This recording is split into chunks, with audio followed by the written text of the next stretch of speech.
the 20th of October, Rabbi Lang substituting for Rabbi Levitt, Pele Yoetz.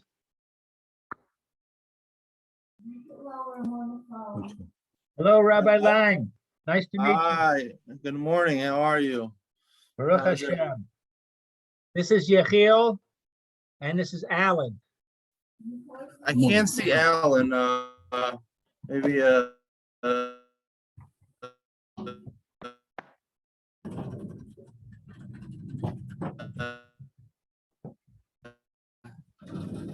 change the computer.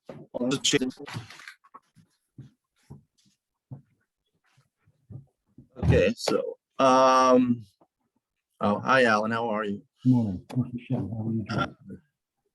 Manishma. You're all from America? Or you live here in Israel? Live in Israel, yeah. 11 In years. Israel, okay. I made Aliyah All 6 right. years ago. I made Aliyah also 6 years ago. Yeah, 2015. Yeah. I made Aliyah. We're They Aliyah were on the brothers. same plane. Yeah. Were you on the Nefesh B'Nefesh flight? Yes. What, June, what was it, 14th? No, it was November. Ah, okay. I came in June that year. Or July, I think, actually. Okay, Came so July we were on the 15th. next flight after you. Day that Obama signed the what was it, the joint comprehensive. That's when I made Aliyah to Israel. Oh, Know the day about that he that? signed it? Yeah, that day I made Aliyah. Wow, a that's group memorable. flight. Yeah, it was funny because I didn't really read about it then, and then I didn't really know about it, and then a couple years later, I was like, "Hey, that's the day I made Aliyah." Oh, really? Funny, yeah.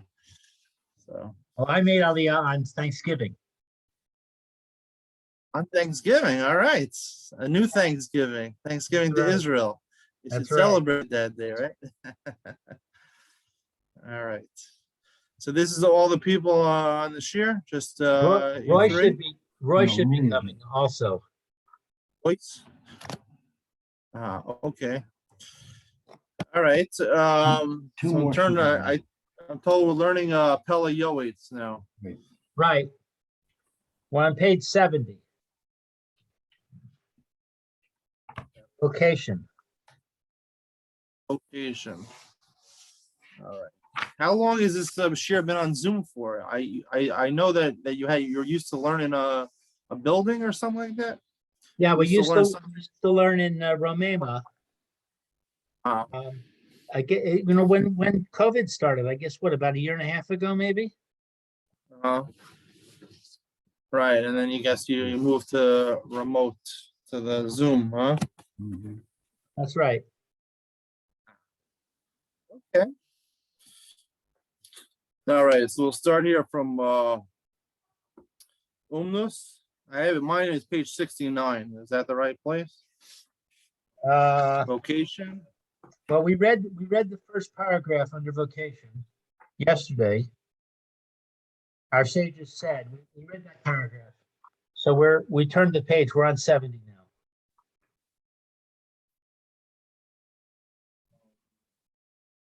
So I'm supposed to call on people to read. Do you want to start?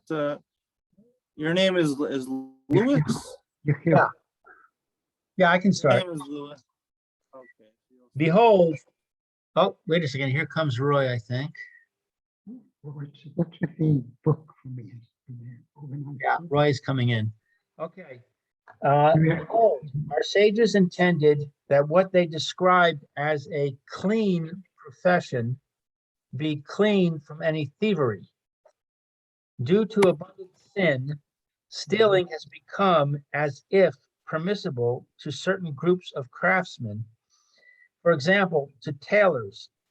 Likewise, there are certain practices by merchants which are absolutely stealing. However, they have changed the names of these practices to refer to them as cleverness, industriousness, and appropriate effort. It will not succeed, as we will write later on. One who walks with integrity will find life and wealth, and he will experience no deficiency.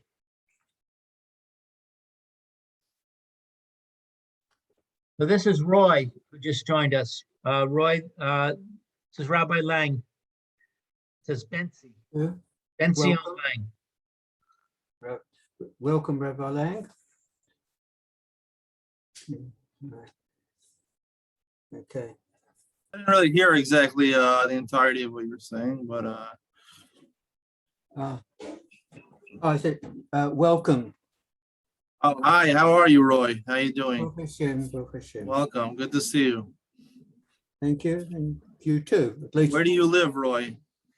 Down the block from me, Alan. Huh? We live in the same block, Roy and I. Wait, everyone here lives in Telstone? No, No, Yechiel lives in Telstone. These two guys live in Ramat Eshkol. I live in Sanhedria. Roy lives in Ramat Eshkol, and Yeah. Alan also in Ramat Eshkol? Yeah, and Right. Meir, who just joined us, also lives in Ramat Eshkol. Meir, this is Rabbi Benzion Lang. Ah, glad to meet you. Hi, Mayor. How are you? Baruch Hashem. Baruch Hashem. Ramat Eshkol, they have some good eateries over there, no? They have Yeah, some, but my wife and I don't usually go out to eat. So, Waffle Bar, Sam's Bagels. What else they have there? Yeah, they have those are good places. Levy's Place. What else do they have? Sam's is good. very good. They have a Where are good meat you? restaurant over there? They have something meat over there? Yeah, I think there's a new It's a one. hamburger place. Yes. Hamburger place? Oh yeah, there's a hamburger place next to the pizza, Apple Pizza, There's two apples, two pizza places. and then there's a eat place up the steps, but I don't know the name of it. You're right. There are a lot of places to eat there. Yeah. Here at the Telstone where you have Zero. I mean, you have the pizza store. I think that's the only place you have here, the hot spot. Wow. There's actually two pizza stores. We have Is two that where here. you live, Rabbi? Telstone? I live in Telstone. I know Ray Fairman. Ray Fairman is my neighbor. He's the neighbor downstairs here. Oh, very nice. That's how I know him. He asked me to give the share. So I Okay. actually just came from giving a Daf Yomi share. I give a Daf Yomi share in the morning. So Oh, wow. any of you guys learned Daf Yomi? No. I have in used the past, used but to. not now. Yeah. In the States, I used to, but being at the Kollel from 9 in the morning till 5:30 at night, it's a bit much. Yeah, Sama Nafshi is from 9 to 5:30. Wow, it's a long time. Yeah, there's a break for lunch, but it's a pretty full day program. Yeah, I Yeah. found that Daf Yomi was very difficult because I really like to have discussions and ask questions, and there was no time for that. You're right. It's true. It's true. I try to give my share in under a half an hour, Wow. and I make jokes, and I have a special portion of my share called Ian with Ben Sion, where I take a part of the Gemara and I ask one or two questions and I give a novel answer. So Oh. something you won't even hear in Panovich. I'm telling you. That's interesting. Okay. Whatever. I give it on YouTube. So if any of YouTube we want to check it out, I can give you the link. But I see you have a full schedule over here. Yechiel, are you related to Dr. Bortz? Yes, I am. Telstone? You are related. Are you related to his father? No, it's in relation. Huh? They're of course cousin. Cousins. Your cousins. Oh, okay. All right. Yeah, my wife swears by Dr. Bortz. I got to move to Maccabi. I'm in Milchetta. That's more convenient. But no, my whole wife's family. My wife's Price. I don't know. She he's very very good doctor. So, but now he's on vacation and he drives a Tesla. You know, your cousin drives a Tesla. Wow. I'm joking. All right. Anyway, so so we're reading the paragraph over here that on page 70. That certain people that they even though they think it's permissible, they're liable to steal from other people, and they call it cleverness or industriousness, appropriate effort. So what generally happens during the year? I'm supposed to ask you questions. just a roundtable discussion? What do you guys like to do? No, Usually we, if anybody has a question, on what we just read, they ask it. Otherwise, the rabbi will usually make some comments. Sometimes there's nothing to say. So we just move on. I'll just bring up one point. You'll tell me what you think. I was told that we're learning about this umnus or vocation. So I started reading from the beginning. The gist that I got from this, I never learned this Sefer Pele Yoetz before. I've heard of it before. I never actually read it. One of the main points he was bringing is that he feels that it's more appropriate for a person when he's searching for parnasa, he wants to sustain his family, that he should get a job to work for somebody else, as opposed to running his own business. And he gave numerous reasons why. He said, when you're running your own business, you're pressed for time. You're forced into a lot of situations you don't want to be on. You have to go places you don't want to be. Travel, expenses, too time consuming. There's no time left to learn Torah, and things like that. I wanted to hear your opinions about that. I don't know. I don't know if what your backgrounds are, or what what you've done for Parnassa and things like that. And I'm relatively young. I got married 4 years ago. I'm 39 years old, but I got married late. I got married when I was 35. And would you for go many up? years, I learned in yeshiva for many years. I was learning in Kolin, whatever, and as a bacher. And now I'm obviously I'm facing challenge of Parnassa. And no, I've done a lot of thinking about this, and obviously there's a lot of people in I guess the Haredi world that push people to just keep on sitting and learning, and somehow get by with a meager salary from Kollel, or their wife works, or they get supported by parents or other family members. I think that generally, I don't know what your affiliation, all of you, with whether you consider yourself Haredi or you consider yourself Dati Leumi or whatever.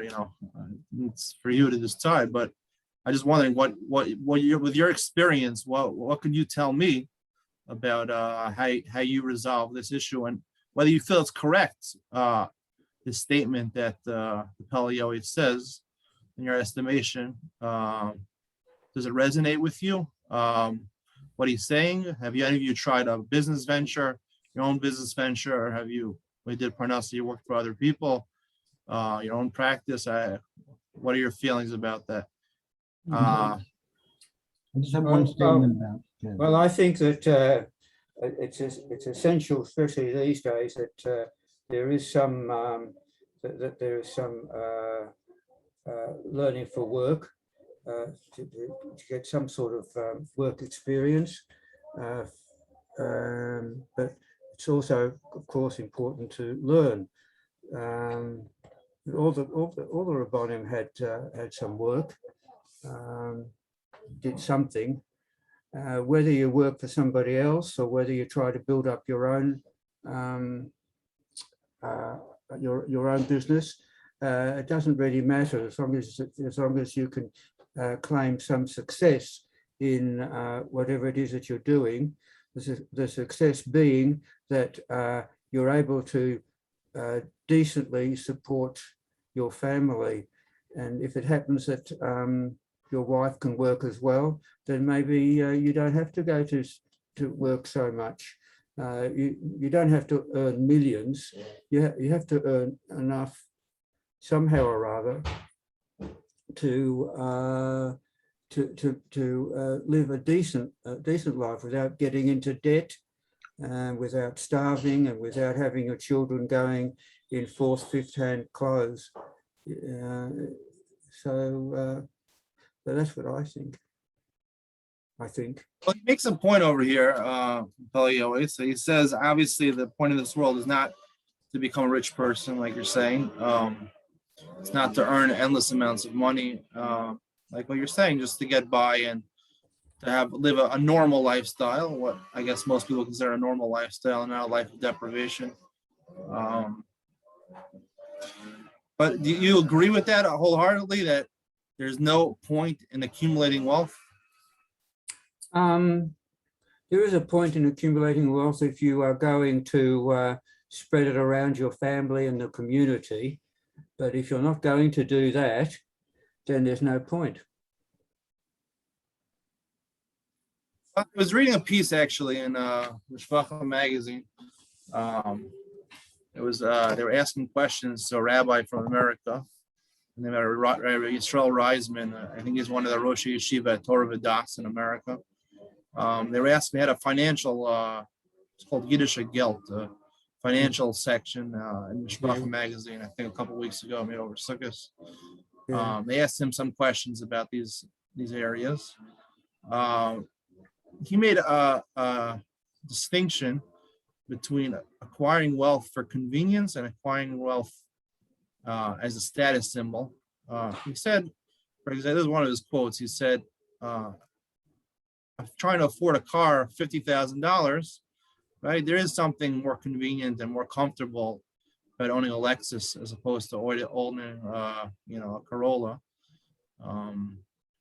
But he said, once you go past $50,000, say $100,000 car, I don't know, you want a Porsche.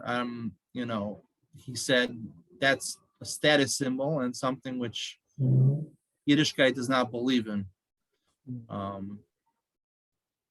So two questions. First of all, do you agree with him on that Yiddishkeit is not a status symbol, has no meaning in Judaism? And do you even agree with the first point that he said, that it's worth trying to afford to earn enough money to, let's say, drive a Lexus or something like that? Or is it, or you should be happy driving a Corolla, I'm saying, or a 10-year-old Corolla secondhand, I mean, or taking buses. Well, it is said something like that if a rich person all of a sudden needs to have charity, that you're obliged to restore him to his, or somewhere near his former glory. So there are people, probably a lot of people, who need to have some sort of recognition, or who feel that they do need to have some sort of comfort above what would be regarded as fine, as okay, maybe just sort of as getting over a little bit, but just getting a little bit more than the normal, but they feel that they need even an extra. So there are people who can do that, but it doesn't diminish their commitment to the community. It doesn't diminish their commitment to Yiddishkeit or to their families. It's just that they themselves function better when they're can display some wealth and use some wealth for personal comfort. So I don't agree wholeheartedly that it's not a thing in Yiddishkeit. I think it's the common denominator between all of those levels is their commitment to the fellow Yid. I would take a different approach. I would say that status symbol, using your wealth for status symbols, like buying a Porsche, is not a Jewish concept. It's not a valid thing to do for a Jewish person. On the other hand, where is your proof for that? Like, why do you assume like that? First of all, let me ask you a question. Why do people do it for status? I'll tell you my personal feeling. I feel, listen, I'm not, you're probably, all of you have much more money than I do, but like I said, I'm looking into Parnassa. I'm just exploring a couple different options, and obviously Torah is something which I've done for many years, and people who have, when they were in their early 20s, they went into the workforce and they built their own businesses. Obviously, they had less time to learn Torah. I spent a considerable amount of my life learning Torah, and I still do spend most of my time. But I'm looking into Parnassa for my family, and I have 3 young kids, and I feel like there's something to be said for using your talents. I don't think this is something that, I don't know, has been talked about a lot, but every person knows they're better at certain things than other things. People have talents, right? Not everyone has the same talents as each other, but most people have at least 1 or 2 talents. And I believe that even if it comes at the expense of making a business out of it, if it's going to give you sipuk, or it's going to give you satisfaction in your life, and you're using your talents, I really believe that that's something that God wants us. He gives us talents for a reason. He doesn't give us talents to waste. And if you can turn those talents into a parnassa, a lot of times you can't. Sometimes they're not valuable. You're not good enough at it to turn it into a parnassa. But if you're able to turn that into a parnassa, that's a great thing. And I would say to start a business, if it's a business that revolves around your talent, I think there's something to be said for that. Independent, I'm leaving the question of wealth for a second. We'll get back to that. But I'm saying, I was reading the Pele Yoetz, and he says that, first of all, he definitely says that in terms of wealth, you should not run after wealth. It seems to me he's even saying it for matters of convenience, to make your life more comfortable, more easy. Like what you were saying, Roy, just about making sure you live a normal life and not making sure that you or your family are deprived of basic necessities. That seems to be what he's saying. That seems to be what he's saying. He seems to be, I want to add 2 things that, in terms of maybe there is a point in acquiring wealth, both for convenience, which Reisman agreed with. He said there is something, and I think even, I want to make the argument, I'm going to make it soon, about a status symbol. I think there is something to be said about that. Depends what your point is in the status symbol, but also in terms of opening a business, which he says you shouldn't do, because it requires a lot more time, a lot more effort. I really feel that if it's something that revolves around your talent, it's going to bring your talent to the surface. I think people should pursue that. I really do. I think that gives a person, that's why God gives you talents. He gives you things that you're good at, and you should use those things. And, for example, me, one of the things I started a YouTube channel, and, I gave shiurim, I give a daf yomi shir, and I also make funny videos. I have to have a good sense of humor, so I make funny videos, and so it gives me a little sipuk to make those videos. It's hard to make it to earn money on a YouTube channel. You can earn money on a YouTube channel if you're successful. It takes a couple of years to build up, but it's something I enjoy making. I enjoy making the video, and and something to be said for using your talents. Everyone has talent. Some people are good at giving advice to people. Some people are good at, there's a million talents out there, painting or whatever. I don't know. What are your feelings about that? Yes. Just to answer your question you asked me about my raya. Okay. There's a story about the Chafetz Chaim. A visitor came, and he saw that he had no furniture, or not much furniture, and he said, "Where's your furniture? How come you don't have any furniture?" And the Chafetz Chaim said, "Where's your furniture? How come you don't have any?" And the visitor said, "I'm just passing through." And the Chafetz Chaim said, "Yeah, so am I." Mhm. So that's my raya, that You have furniture? I have furniture. Yeah, I have probably a lot more than the Chafetz Chaim had, but no, I don't have fancy furniture. Most of my furniture is secondhand. In fact, I think all of it's secondhand. So yeah, I think there's nothing wrong with being proud of your skills, but taking pride in your work.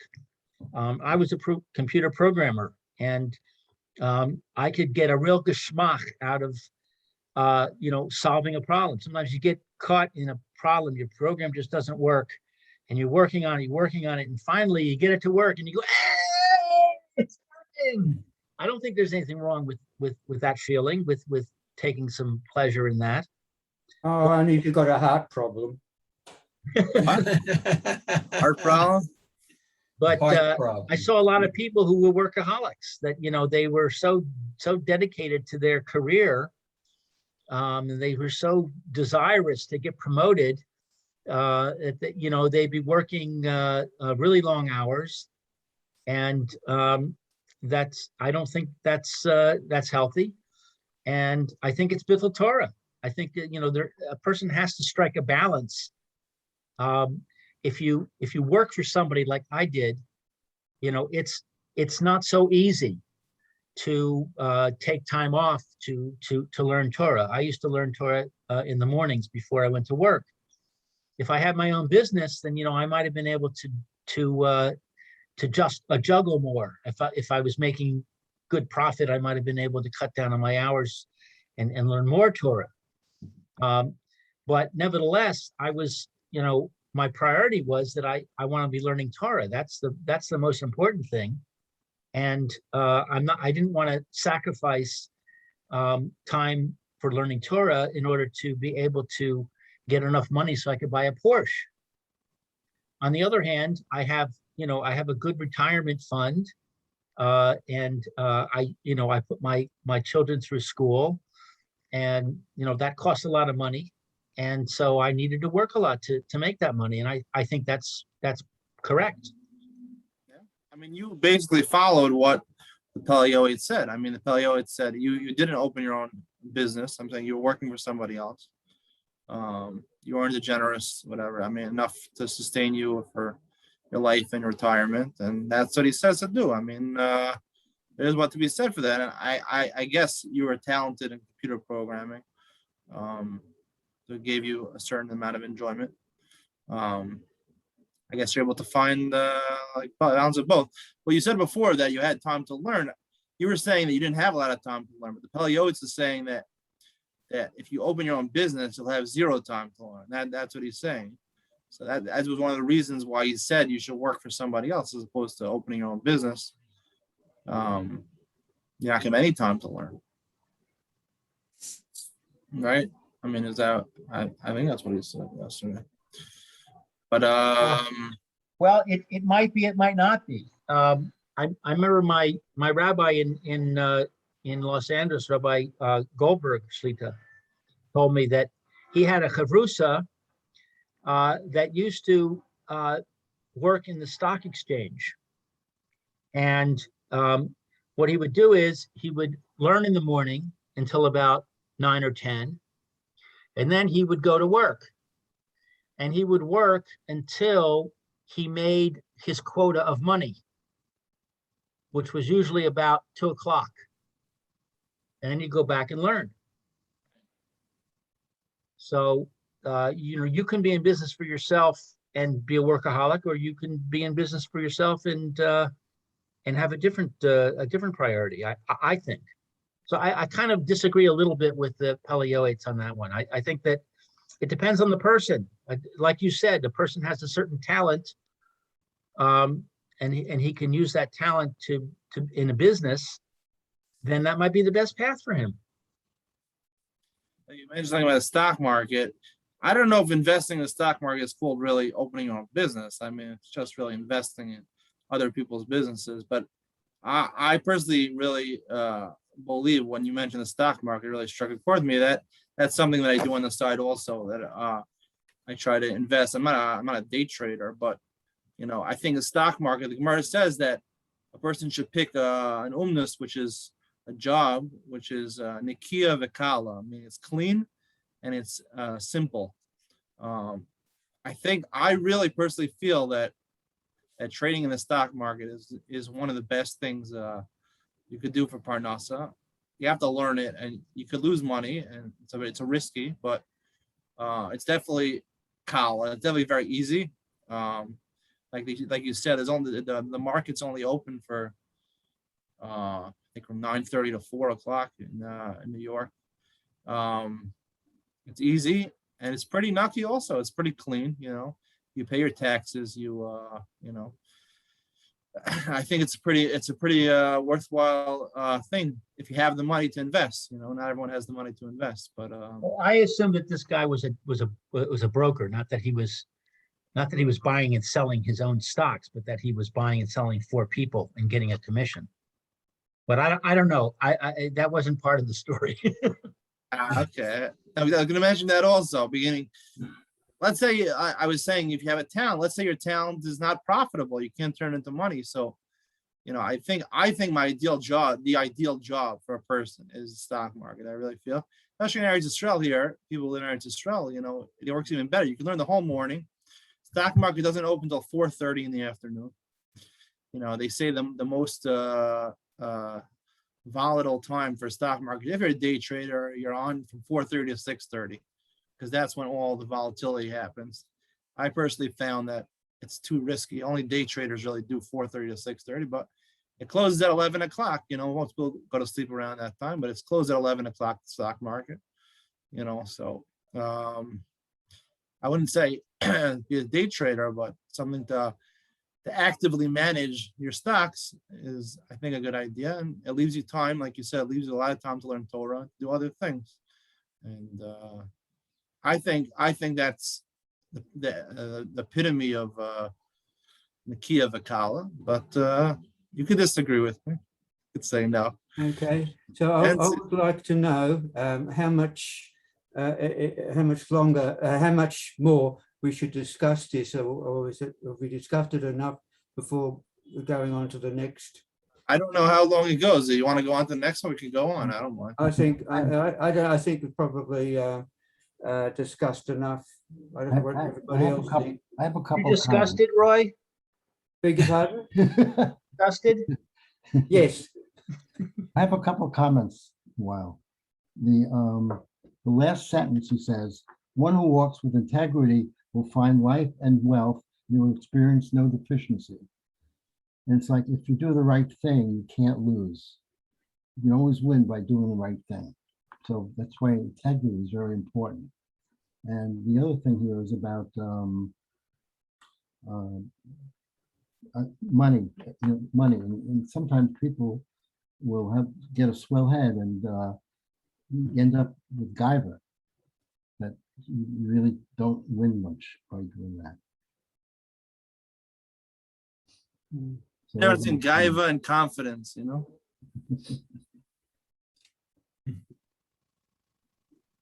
And the difference in gaiva and confidence. You're supposed to be a confident person, no? All right, Roy looks like he had enough of this conversation. Roy wants to finish the safer now. Let's go to the last bit. I'm joking, Roy. All right, let's go. We should go on. Anyway, I'm just going to add my 2 cents in, because I brought up some topics. I didn't finish giving you my opinion about them. Is that I believe a status symbol, I think, is very important. Not that if you're completely doing it for other people, I think that's misleading, but buying a Rolex watch or something like that is something that I aspire to. I do want to buy a gold Rolex watch. I don't have the money to buy it right now, but it makes you feel good when you join an exclusive club. Why does a woman love diamonds? You get married, you give her a diamond ring, because diamonds are rare. They're sought after. They're hard to get. It makes you feel good. It makes a person feel good to drive a Porsche, to wear a Rolex, Ferragamo shoes. I mean, these things, they're names, but they are important. I really feel they are important, and I feel a person should try to earn money, but it can't come at the expense. If you're a workaholic, like Lou said, Lewis, I don't know, what should I call it? No, I go by Lou. Lou, okay. Lou said you're gonna become a workaholic, and sometimes you're gonna end up earning no money. You have to be smart. I don't know. Listen, I'm not a professional. You guys, you probably earn a lot more money than I do, and you live longer than me. But my opinion is that you should try to earn a good amount of money. I think it's a good thing to be wealthy. not just to give to other people, but also for yourself to enjoy this world. It says, "Asisa yashar v'tov." You should do fair. You should be fair to other people. And tov, I mean, is to enjoy this world. I believe that God wants you to enjoy this world as much as possible. All right, that's enough for me. All right, let's go on. All right, the next thing is Asufa, Halakhic Compendiums. Who wants to read? Mayor, you want to read? Okay, I will start. It says, how much good have the halakhic organizers, our holy sages in each generation, done for us? They have merited and bestowed merit upon the many. The merit of the community depends on them, for if not for their work, the Torah would have been forgotten from Israel. Ooh. Especially in our orphan generation, orphans of orphans, in which the travails of time have increased. Our free time is not so agreeable to our learning with diligence as the earlier generations, and our thinking is diminutive. If we attempt to learn many books without end, who can claim that he has mastered them all? However, by means of halachic compendiums, we can discharge at least some of our obligations. Should I go on? Comment on that? Want to add something? You can go on if you want. I don't agree with it. Our thinking is diminutive. I'm not sure, why he says that. General concept in the Sfarim and most Rabbanim hold that there's a concept of Yeridas Hadoros, that our knowledge every generation away from Har Sinai, the knowledge, our thinking of capabilities, our knowledge of Torah gets lessened. I think that's what he's referring to. Gemara says in a couple of places, the Gemara says if the Rishonim were like Malachim, then we're like people. If they were like people, then we're like donkeys. But not like the donkey, a certain rabbi, whatever. But that I think that's the source they say it from, is that,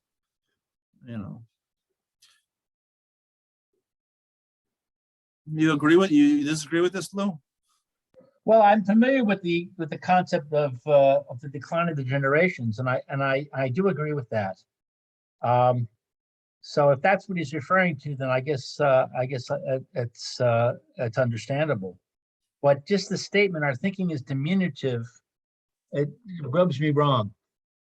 You were saying a minute ago that a person should be proud of his accomplishments and his abilities and so on and so forth. And I agree with that. I don't think I should be thinking, well, I'm an idiot or I'm a donkey. But yeah, it's true. I'm not comparing myself to the Rambam. Do you feel your thinking is diminutive, or you don't think so? I don't think I don't think my thinking is diminutive. No, I don't. I think I have a good mind. So what's the distinction between Yeridas Hadoros and you're saying that your thinking ability is just as comparable to earlier generations? I'm saying it's not comparable to earlier generations, but that doesn't mean it's diminutive. Diminutive means, he says, you're saying he's not comparing the way I understood was that he was comparing it to other generations. You're saying he's saying in general. Okay, I don't know. You're right. I agree with you. I think we have the ability to think and to learn well.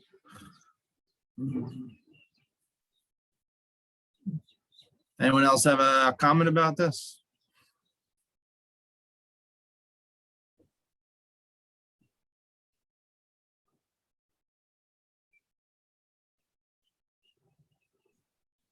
Listen, it says Mashiach's going to ride on a donkey, so. Not on my back. Which donkey? Huh? Which donkey? There have been many through the ages. I want to know, I'm not too sure, when it says here, especially in our orphaned generation, orphans of orphans, does it mean that literally, or is it something else? Was his generation a generation literally of orphans? Of what? Author's generation? Yeah. Was that in the Pele? I don't think he means in his particular generation. I mean, I think he means in every generation. He was talking about obviously his generation when he wrote the book, but I don't think. I mean, I believe I looked this up. I think he was born in 1780 something. 1786. 86, yeah. So I think that actually the Vilna Gaon, he passed away 1790 or something like that. So Yeah, that could be. he was young, but I don't know that generation was more lost than other generations, but I think he's just saying for his generation and certainly for generations to come also, we lose the gedolim of every generation, so we're orphans. Okay. Oh, that's interesting. All right, Alan, you want to continue reading? Okay. The top of page 71. Every generation needs the halakhic compendiums, such as the ones done by the Rambam, the Torah, Beit Yosef, the Knesset, and Haggadah, and many others like them, that have become our eyes. From them, others should see and emulate their works in each generation. Each Torah scholar upon whom Hashem has graciously bestowed understanding and the writing of many books should attempt to benefit the many in those things that are much needed, in accord with their saying in Reference 64a. Everyone needs the owner of wheat, i.e. the person who possesses much knowledge. They should compose halakhic compendiums to the best of ability. Some should write condensed laws of the Shulchan Aruch, others collections of general principles, others introductions to lengthy discourses, and still other works of ethical improvement. Everything that they do will be considered a great act of kindness. There's no greater kindness than one that affects a soul. Whoever does this brings merit to the many, and the merit is dependent on them. We should not pay attention to the mockery of the scoffers who say, what benefit have these wise men wrought with their words to instruct us in that which is already well known and popularized in their books? They claim that there is no other purpose than to collect money and to claim the fame of having published a book. I don't think many people do that just for the panasa or the. May God forgive those who speak this way. They are certainly not right, for it is absolutely certain that these books are better than the works of complex and ingenious analysis. What do these works offer or add to us? Most of them gather dust because no one inquires about or seeks them. Every sage wants to comprehend on his own and to engage in the halakha according to his own understanding. The person who wants to study all the works of complex and ingenious analysis, his allotted years will come to an end, and he will not have learned even one part of 1,000 of those things that he needed to learn. It says in the Reuben 48a, if I analyze, I cannot cover a lot of material. What benefit can it be for us to know the dispute between two Torah scholars, one who says this and the other who says that? And if it's for the purpose of learning the ways of complex and ingenious analysis, or not the works of the medieval scholars whose hearts were open as wide as the opening of a large room, and whose wisdom was evident from their words, more than sufficient. However, the benefit of the books of halakhic compendiums is great and has been said. Therefore, every Torah scholar should pursue them as one pursues a messenger through the mountains. Many people utilize them very often each day in time. The condensed version is the short, beloved, and cherished standard for everybody. People pithfully find such meaning in the verse from Ruth. And he said to the harvesters, literally the ones who make short, may God be with you.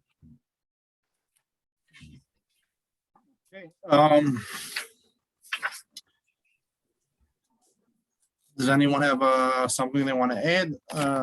What they feel about? I think he mentioned 2 points over here. He mentioned obviously the importance of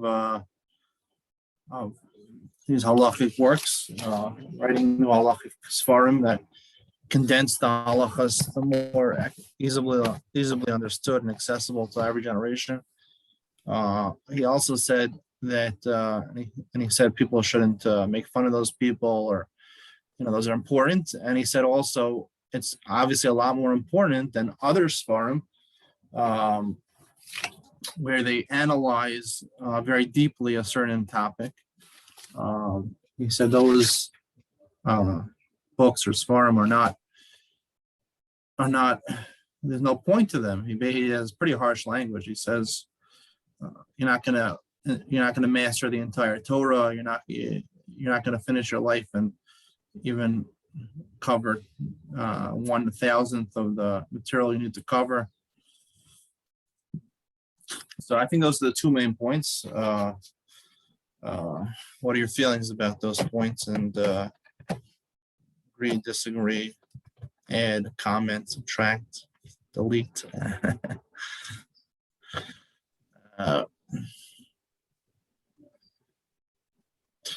Yechiel, you have anything to say about this, Yechiel?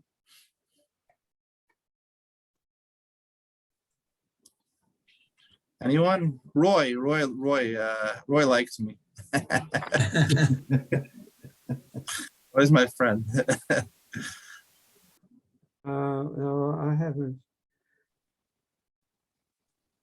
got anything to add to that. No, I think that, Here, I see you wearing a tie over there. Is that a tie? I wear a tie every day. Every day you wear a tie. All right. What do you do? You look like maybe like a psychologist, maybe, or No, just like, I was also a computer programmer, oh, yeah. but the Rav of my shul said that we should always be dressed as best as possible because we never know when Mashiach is coming, and we should be dressed up for him. So I wear a tie every day. I have weekday ties and I have Shabbos ties, so. But Good. That's good. I also believe in getting dressed up. I make sure all my clothes fit me. I wear slim fit shirts. I'm not a slim person, but I wear slim fit shirts, slim fit pants. I wear colorful socks. oh, wow. So I got good looking shoes. So I also believe in dressing up. It looks nice. I just have to hope my socks fit me because I have a size 14 shoe. How tall are you? How tall? I'm only 6'1.5". That's all. Wow, size 14 is a big foot. Yeah. So they make most socks are not available to you, I guess, huh? yeah, some of the socks I just don't fit properly, but I do what I can do. So what do you have to say about this mayor? You well, I'll take. Yeah, okay, go ahead. I was thinking because I forget what it was. When I grew up, first of all, I didn't grow up in an Orthodox environment. Okay. But my parents had a book, and I forget what it was called. It was like a condensed book of Jewish law. Like Kids or Shulchan Aruch, maybe? Well, it wasn't called the Shulchan Aruch, but it had sections. I think it might have started with waking up in the morning, and then the different things that we do during the course of the day, and then they got into, I guess, prayer, and then the holidays, Shabbos, the holidays, etc. And so it reminds me of a compendium, which is basically a collection of ideas of law, in this case, laws. And it started me on my way to have an appreciation for Judaism. Because growing up in the conservative movement, a lot, I hate to say this, but well, I can say it this way. Usually, once a person had their bar bat mitzvah, they were usually no longer seen in the shul environment. So I think that by these people who have put together books that are a collection of laws that someone who is not that learned could still understand and appreciate is a very good idea. So, Great. I mean, I grew up modern Orthodox, and the way I became more of, I guess, observant or firmer, I don't know, whatever you want to call it, was I was in college in Yeshiva University. I stumbled upon a Kitzur Shulchan Aruch, and I was just reading it, like you were saying. Kitzur Shulchan Aruch is basically, one of the pithiest summaries of Jewish law, and I just said, it's easy to understand, why am I not doing these things? I was born Jewish. Why am I not doing these things? And it's easy to take on those things. It makes it clear. It's much easier to read than, let's say, a Shulchan Aruch with all the, different commentaries, or even a Mishnah Brura. And it really got me started. And that with Mesilas Yesharim, with Al Musar, ethical discourse, those two really made me think a little bit. When you grow up a certain way, you don't start thinking on your own until a certain age, and then, when you saw it, it made it accessible. Obviously, if I would read, a work like the Chazon Ish or something like that, which is a very in-depth and analytical work, it wouldn't really do anything for me. I wouldn't understand what he's saying, especially because it's Hebrew. But you're right, it's true, and they're very important. They're very important for people. Not everyone has the ability or has the opportunity to spend years in learning for a long time, and these are very helpful, these books, and they make Judaism much simpler. And really, at the end of the day, that's what really God wants from us. He wants us to do the right thing, to have good midos, to treat people well, and and to keep the halacha. Obviously, is very important. That's the Torah. That's God's will. God's will is represented in the Torah, and more accurately represented in the halachos, which is just a summary of what we have to do. So if you don't know what you have to do on Pesach, you don't have to do on Shabbos, make kiddush or eat matzah, you're not gonna be connected to Judaism. But right. So it is very important. You're right. But the second thing that he said, that I don't know how much I agree with. He said that people who write or who learn Sfarim that are more analytical, or delve into a topic very deeply, he says those are basically, he says he's pretty strong language over here. I think he says most of them gather dust. For what do those work offer or add to us? Most of them gather dust because no one inquires about them or seeks them.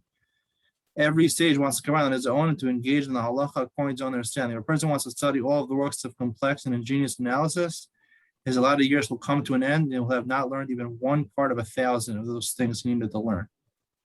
As it says in Eruvin, if I analyze, I cannot cover a lot of material. What benefit can it be for us to know the dispute between two scholars, one who said this and the other who said that?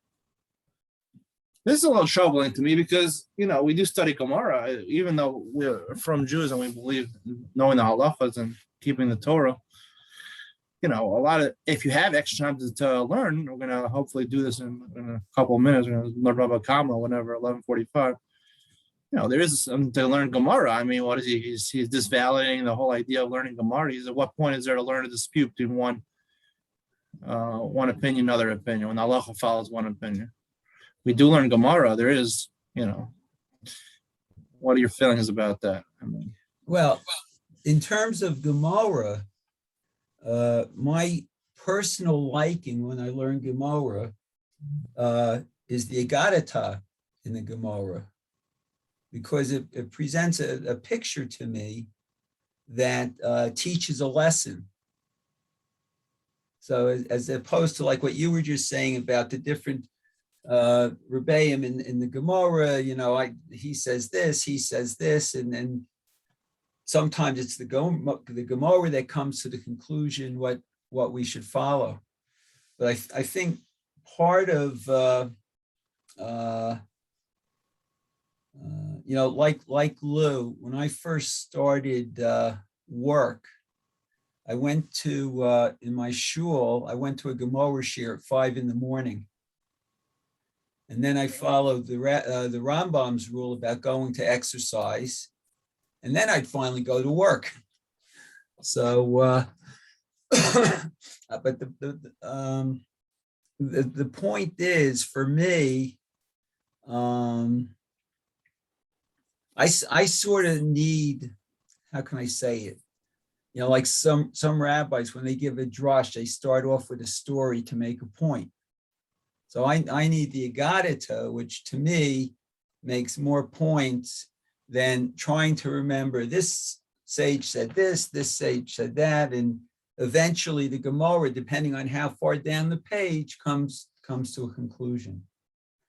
So I think part of my attraction to Judaism was the different stories that I heard. And I can tell you, like 99.9% of my classmates that I went to Hebrew school with, once they had their bar bat mitzvah, just dropped out, and I stuck with it. And because of these, if you want to call it a gadita or stories that made beautiful points in my thinking. So that's where I stand on it. Yeah, but I'm telling you, what he says over here probably discounts a lot of the yeshivas and I mean the general education system on most radio. People sitting in life, they're learning Gemara the whole time. They're barely learning halacha. I mean, obviously they probably they were familiar with a lot of the halachas, but most of the time they're spending 90% of the day learning Gemara and not learning. Agadita is not so frequent. I think only 10% of the Talmud talks about Agadita. Most dapim in the Gemara don't talk about Agadita. So, right. Whatever, we'll leave that for a different time. I see it's 11:30 now. Right. Okay. Well, very good. Thank you very much. Thank you. We take a break for about 15 minutes, 20 minutes. 11:45 with the Gemara. Is that true? That's right. Yeah, we just stay here. Just leave your computers on this channel, so to speak, and we come back in about 10-15 minutes. And we'll see Mayor tomorrow. I was speaking with Rabbi Levitt. He said, I asked him, he said there was a 15-minute break. I said, so who supplies the coffee and the rugala? Well, when we met at the Kollel, a lot of times all of us sort of split into refreshments, sort of say. Exactly, 15 minutes. So I can do 15. I'm gonna go get some refreshments. All right, I'll see you in 15 minutes. Okay. Okay, and I'll see you tomorrow. Oh, you're gonna leave? Okay. All right. Have a good day. Yeah, people come and go to different classes. Okay, great. Very nice. good. Nice spending time with you. Bye. Yes. Be Take well. care, Mayor. Okay, see you later. Have a good day.